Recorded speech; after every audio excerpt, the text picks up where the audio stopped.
Një nga bisedat më personale dhe të sinqerta brenda shtëpisë së Big Brother Kosova, Bia vendosi të ndajë me banorët një prej dëshirave më të mëdha për vitin që po vinte.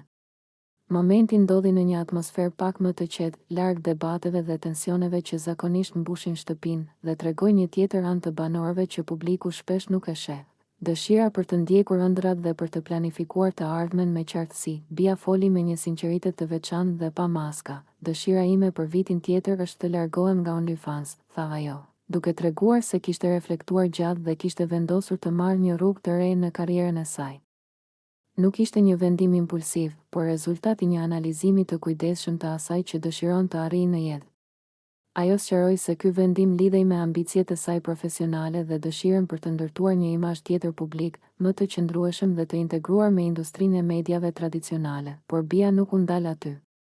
Ajo ndau gjithashtu vizionin e saj për të ardhmen, të ndiqte karrierën në ekranet e televizorit, ku shprehte se mund të zhvillonte talentin e saj, të shfaqej në formate të ndryshme dhe të ndërtonte një rrugëtim më serioz dhe afatgjat në industrinë e medias.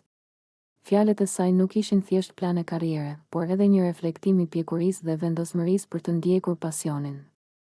Duke mos u ndikuar nga presionet e së tashmes, banorët e tjerë e dëgjuan me vëmendje dhe respekt. Disa e komentuan pozitivisht, duke vlerësuar vendosmërinë e saj dhe qartësinë me të cilën e kishte komunikuar këtë dëshirë, ndërsa të tjerët e panë si një shembull të rëndësishëm të ambicies dhe sinqeritetit brenda shtëpisë.